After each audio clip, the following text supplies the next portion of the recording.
All right, so let's go ahead and bring in our legal expert, Dr. Pam See. She's a law professor from Florida Gulf Coast University. Been lending a lot of interesting insight. I like it. What's the defense looking for then when selecting jurors, Pam? Well, there's a lot of things you want to find. You would like someone who is certainly unbiased, somebody who has not yet formed an opinion, and possibly someone who might lean more towards either a defense side, if you're on defense, or towards the prosecution. All right, so they are trying to make it fair for both sides. Yes, they are. And do the judge, defense, and prosecutor have to all agree to strike out a potential juror? No, one single side. The defense has 10 opportunities. The prosecution has 10 opportunities to strike a juror for cause. They call it a peremptory challenge. So that if there is no reason at all, you could just say, I don't think I want this particular person on for whatever reason. Maybe we don't want a bunch of mothers on there. Maybe we don't want people who are related to police officers. Whatever the reason, or no reason at all. Okay. So everybody has 10 strikes. Correct. All right. All right, Pam, we'll see you a little bit later at 6:30 to talk more about the trial. Thank you for your insight. And really, during this trial, Fox 4 will be there inside the courtroom as well as live outside to keep you posted on the day's events. You can keep up with the entire trial on air and online at fox4now.com as well as through the Fox 4 News app. Now, coming up in the next half hour, we're going to bring in Court TV correspondent Julia Jenet. Live in downtown Fort Myers, Jane Monreal, Fox 4 in your corner. Keeping an eye on the weather for you right now. Chief Meteorologist Derek Beasley here. I feel fall. You really do? I'm very sensitive. I have You're sensitive to the 1 degree drop in temperature? Yes, and that like micro breeze. I'm like, whoa, it was like blowing through all my hair. I love your optimism. Thank you. We're not quite there yet. Technically, we are on the Technically on the calendar, but you know weather does not pay any attention to the calendar at all. Right now, Storm Shield 4 Doppler tracking a couple of showers out there, especially in Collier County. That's where we've seen most of the rain this afternoon. Places like Golden Gate and Naples seeing some showers earlier today. Also, Marco Island seeing a little bit of shower a couple of hours ago. Temperatures are in the mid-80s now inland, but you get closer to the coast. With the exception of the areas that have seen rain, like Naples, they're in the mid-80s, but you get up towards the Cape, Punta Gorda and Port Charlotte, Northport, all into the upper 80s to near 90. Forecast for this evening, skies will be partly cloudy to mostly clear. Temperatures will fall through the mid-70s here by midnight tonight. We're tracking better rain chances and perhaps some of that Patrick Fall-like cool down here coming up next week. We'll talk about that in your forecast in a bit. All right, looking forward to it. Thank you, Derek. We've got some new information for you on that active shooter scare that happened at the David Lawrence Center in Naples last month. It happened when employees called 911 after they got notifications about an active shooter on the campus of that mental health facility. Well, deputies searched buildings, but turned out to be a false alarm they found. Investigators say the alert system was triggered accidentally by a man dealing with a robocall at his home in Lehigh Acres. Can you imagine? Investigators say there are not going to be any arrests in this case after looking into it. At least 5 people are dead after a World War II-era plane crashed at one of New England's busiest airports. 5 minutes into the flight, the crew of that B-17 aircraft told the tower they were experiencing an issue. They tried to land back safely at Bradley International Airport when it struck a de-icing and maintenance facility and burst into flames. 13 people were on board. The plane is owned by the Collins Foundation. We found this out. And it takes passengers on historic aviation tours. The aircraft itself is historic. And it was here in Southwest Florida in January. This is some of that footage for the Wings of Freedom tour that happens at Page Field in Fort Myers. Senator Bernie Sanders is taking a break from campaigning for his health. The Democratic presidential candidate was taken to the hospital after he had some chest pain at a campaign event last night. Doctors say they found a blocked artery. They put 2 stents in there to open it up. His campaign says he's recovering. He's in good spirits as of tonight, but all of his campaign events and appearances have been canceled until further notice. A man will spend the rest of his life in prison for molesting a child. It's a case in Fort Myers. Back in August, a jury found John Fesh, a former soccer coach, guilty of sexual activity with a child by a person in custodial authority. In addition to his life sentence, Fesh will serve 10 years, followed by 5 years of sex offender probation consecutively. He also will have to be registered as a sexual predator for the rest of his life. On camera, several apartment buildings' cars damaged after a senior driver lost control of his SUV and crashed into this building. Happened in Coral Springs in Broward County yesterday. A woman who lives inside one of those apartments says she was with her son in that area just 5 minutes before the crash. 5 minutes would have made the difference. His bed is actually up against that wall. Nervous, scared. I mean, obviously it was 5 minutes, literally 5 minutes on the dot. Well, that woman says she's now waiting on engineers to assess the apartment, just make sure it's still livable and safe for her and her child. In the meantime, she might have to relocate until the building is deemed safe. They got the plywood up there, as you can see. 2 people in the SUV were taken to the hospital. A heartwarming moment for this Florida man for his 93rd birthday. How strangers helped him swim in these beautiful Gulf waters for the first time. Plus, I never seen nobody doing something like this. No, look at this wild encounter at a popular zoo getting a whole lot of attention online for all the wrong reasons. What one woman was caught doing on camera that got her escorted out of this zoo. You're watching Fox 4 News at 6. Lindy Son. Live from the station that's in your corner. You're watching Fox 4 News at 6. Breaking right now on Fox 4 News at 6, nearly 36 emergency response units on the scene of a brush fire in Lehigh Acres. This is an area where there are several homes. Fox 4's Rochelle Aline is right near this fire on Griffin Drive and State Road 82 with the very latest. What are you learning, Rochelle? You know, Patrick, thankfully I can report the fire is officially out. I want to step out of the way and actually show you what we're seeing. It's out, but you can see fire crews are still on the scene. They're doing what's called mopping up. They're wetting the ground and making sure that nothing will pop up again. Take a look at all of that charred wood out there. We're hearing that this impacted about 3 acres of land out here. It didn't burn all 3 acres, but it impacted 3 acres of land. Again, that fire is now officially out. Thanks to the hard work of multiple agencies that responded out here. I want to bring in Amy Bolin with the South Trail Fire Department to kind of give us a breakdown of what they saw out here. Thank you so much, Amy, for joining me. Absolutely. So when they arrived, they did see active flames and a lot of smoke, and it was moving towards all of these homes here. So our firefighters immediately they grabbed a water source, and the number one was to preserve those homes and then to make sure that the fire and the best way to contain it at that point. And they also found that letting the fire burn towards these homes was going to be the safest option, and then they would just put it out as soon as it got close enough, and then all the fuel would be removed and then the fire would go out.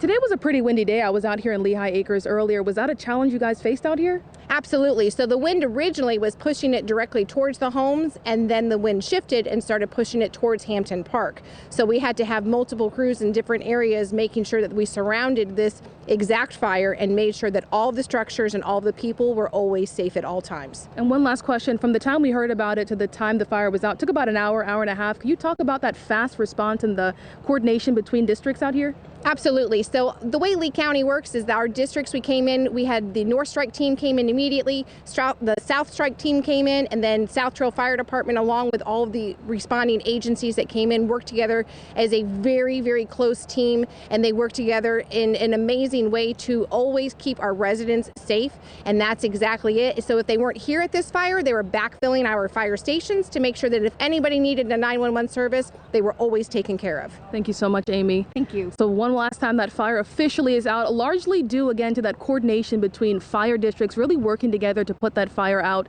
They're not leaving the scene quite yet. Even though the fire is out, they're going to walk the perimeter and make sure that everything is completely out, that they've mopped up the area, wet anything that could pop up again as a brush fire.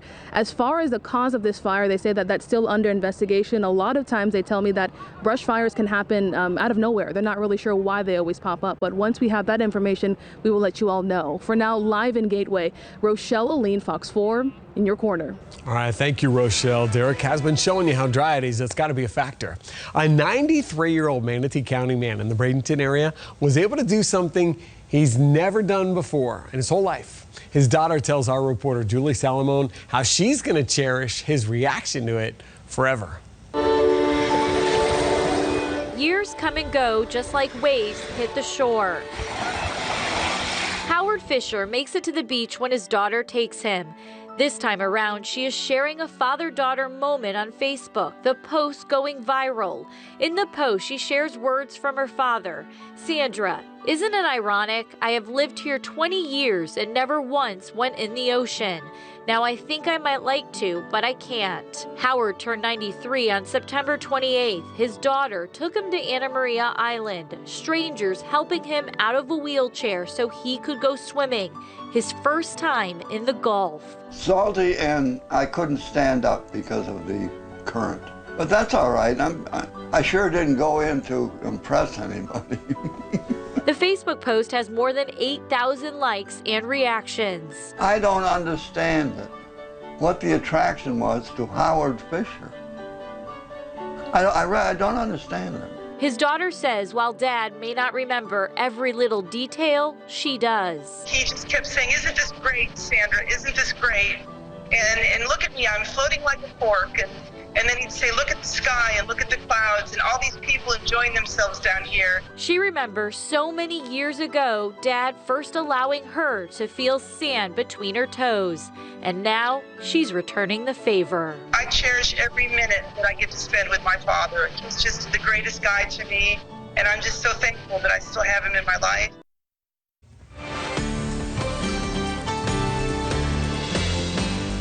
All right, turned out to be another beautiful day across Southwest Florida as we take a live look at our Store Smart Sky Camp tonight. Some hazy skies there from the Pink Shell over at Fort Myers Beach, looking out into the Gulf of Mexico. Looks like it's going to be a very nice evening across the area with that easterly breeze continuing to kind of stir the air up a little bit, make things feel a little bit more comfortable outside. We're still tracking, though, a couple of showers out there, which we'll show you on the radar in just a second. But want to make note of this. Naples hitting a record high today, 94. That beats the old record of 93 set back in 2002. So the unseasonably warm temperatures continue here across Southwest Florida, but we're getting some indications that we will see a slight cool down on the 7-day forecast. We'll have the latest on that and rain chances as we head into the upcoming weekend. Speaking of rain chances, we're seeing some of them now across parts of Collier County, especially down along Alligator Alley. Not quite as many as what we were seeing earlier, but you can see that a few of these showers have been affecting places like Gateway and Lely down towards, Golden Gate, and Lely down towards Naples. It also looks like Marco Island getting a pretty decent shower there heading down 951. But temperatures right now are generally in the mid-80s inland, the closest to the lake, and also areas that have seen rain across Collier County down to 83 in Marco Island, 84 in Naples, but still much warmer where it's been drier through the afternoon. Upper 80s to around 90 degrees up towards Port Charlotte, Northport, Arcadia, Punta Gorda, and the Cape. And again, those temperatures will continue on the warm side for this evening, but gradually cool off into the 70s. A straight shower not out of the question through sunset. East winds 10 to 15. And then looks like overnight tonight, mostly clear skies with an east wind 5 to 10. And then those winds not quite as gusty tomorrow, but they'll be picking back up again here for tomorrow afternoon with that easterly flow continuing across our area. And we're going to be tracking, though, a cold front that's going to drop into the area, and that will enhance the rain chances a little bit as we head towards the weekend and the next week. It won't make it all the way through, but it will stall, pooling up the moisture a little bit closer to our area. Now, as far as the tropics, the only area that we're watching is this area of disturbed weather, and it has a low chance for development as it tracks off towards the west, headed towards the Yucatan Peninsula here by later in the week into the weekend. Only a 10% chance of development with that. Lorenzo is completely off the scene now, transitioning to extratropical. Caused damage in the Azores last night. Will bring strong winds to the British Isles, though, later in the week. Forecast for tomorrow, though, clouds and sunshine, very similar to what we saw today, and then we'll see a few more of those scattered showers during the afternoon. Chance for rain tomorrow about 20 to 30%, and then as we get towards the end of the week, we'll see a little better chance for rain, especially as we get into the upcoming weekend with slightly better coverage. Again, those temperatures this evening into the 70s will fall into the low 70s later on tonight. 91 for tomorrow with a 20% chance for rain. Same thing on Friday, and then slightly better coverage for afternoon showers and perhaps a storm heading into the weekend and the next week. This is really long. This is a really long 5K. This is not as usual. That's what he was thinking. He was in the wrong place at the right time. How this little guy running in a race took a wrong turn and still ended up coming in first. You're watching Fox 4 News at 6. He's got the medal. You know, it's hard enough to win any kind of race, but this 9-year-old did it accidentally, going farther than he needed to. Cade says he was running a 5K in this Minnesota neighborhood, And it's something he's used to doing. He practices 3 times a week. He runs 2 to 6 miles at a time. But on this 5K, something felt a little weird. I was like, oh, this is really long. This is a really long 5K. This is not as usual. Well, it turns out he missed the turn for the 5K he was competing in. He ended up running a 10K instead. His mom was upset because she didn't know where he was, but she forgave him after he came in first. He beat the second place runner who only ran the 5K by a whole minute. Because I knew that with that strong grip, she was going to be okay. Good sign here on video. This traffic stop leads to a special delivery for a Southwest Florida deputy. We're going to hear how he helped a couple welcome their baby into the world. A ballot initiative that would open Florida's primaries is being challenged by the GOP, Democrats, and the state's attorney general. But the group behind the effort isn't sweating it. We'll tell you why in just a bit. On Fox. Live from the station that's in your corner. You're watching Fox 4 News at 6. Fox 4 is staying on top of the 2 trials now scheduled for the murder of Dr. Teresa Sievers. Day 2 of the jury selection process just wrapped up for the first trial that's scheduled for one of the suspects. Prosecutors, defense, and judge all still working with that jury selection. Thanks for staying with us for local coverage at 6:30. I'm Patrick Nolan, along with my co-anchor, Jane Monreal, who's live outside the Lee County Courthouse with more on today's developments. Jane? Patrick, when it comes to selecting the jury, there are a lot of things that are considered, factors that must be considered by all sides. Now, earlier we went over some of the questions potential jurors would be asked. Now we want to talk about, once they're chosen, what they could experience by up to this 5-week trial. We don't know yet if the judge will sequester the jury during the whole trial. And this means if they're sequestered, it means they're really living by some very strict rules while serving. According to uslegal.com, when a jury is sequestered, they are kept at a secret location, and this means they will eat, sleep, and be transported together. They're not allowed to communicate with anyone outside of the jury. They're also not allowed to use the restroom without being escorted by the bailiff. So let's go ahead and bring in our legal expert, Dr. Pam See. She's the law professor from Florida Gulf Coast University. Pam, what are the odds then that a jury is asked to be sequestered for the whole 5 weeks? During the trial, it is not common to be sequestered. Number one, it's extraordinarily expensive to pay for hotel rooms for all these people, to pay for their meals every day, for transportation. It is incredibly expensive investment.